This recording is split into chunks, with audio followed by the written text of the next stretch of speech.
Madden gods.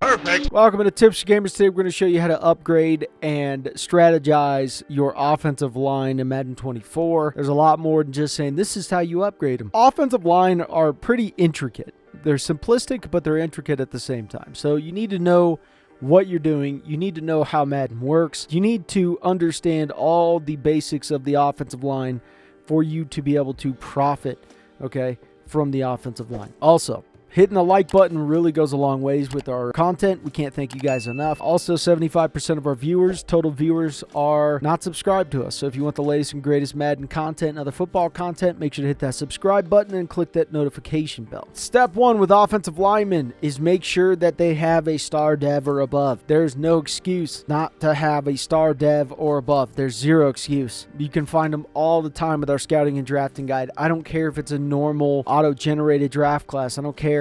You can find them. I do it all the time. The problem with dev traits for offensive linemen is they're the hardest position to get up of any position. Okay, any position. You got to win like yearly awards. It's just a hassle. Okay, so don't deal with the hassle. You got to think about contracts, right? If I sign Ezra Cleveland, who's coming up on a contract, I see as a star dev, I'm going to pay him at a 74 overall. I hope he gets to an 88 overall. And that's even with it bumping up each year. I don't want to do a Kyler Murray contract where I paid him for a 90 overall and I'm getting 82 play. I don't want that. So that's why you got to think about the development. And if I don't have a guy with hidden development, I don't care if it's a star. It needs to be something better than normal. If I don't have that, then I'm trading the guy away, or he's going to be a backup until he comes up on a contract, and then I'm going to let him go to free agency or what have you. So that's step one. So step number two, do not try to go against the grain. I want you guys to draft guys that fit your scheme, that fit the type of offense that you run. If you are a heavy run team, you may want to go power. If you're kind of a combo, you do a zone scheme, you do all kinds of little nifty stuff, you may want to do agile. If you're a huge pass protecting team, you just may say, hey, I'm going to do all pass protectors. You don't have to keep your scheme. Like, honestly, you guys know, if you're in simulation, your scheme, you should really, really fit it, right? What your scheme says, because your scheme should match your playbook. However, if you're in user play, your scheme may say something, but you play completely different than your scheme. You may literally run the ball 15 times a game, and that's it. And you throw the ball the rest. Well, I don't care what your scheme says. Find guys that are pass protector and keep upgrading their pass protecting, right? Because that's your bread and butter.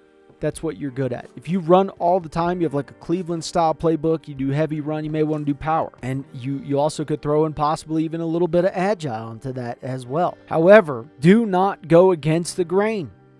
Okay? If I tried to make Ezra Cleveland a pass protector, holy crap. That's going to take 10 years. It's not even going to be worth it. He didn't get to the NFL because he was good at this, apparently. That's how you have to think of this. Okay, so I'm not going to try to make him all of a sudden good at that. No, even if I draft a guy that, let's say there's only power guys left in the draft, and I've done this before. I look at a power guy and I go, hey man, he's it. This is the best guy. I'll draft him because why would I not?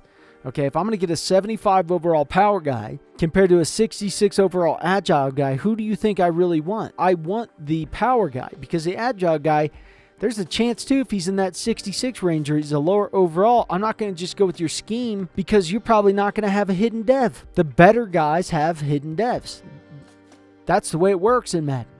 Okay, so that's one. So I'll go with the power guy who's a 75 overall. He's probably a hidden dev, maybe even a 72 overall.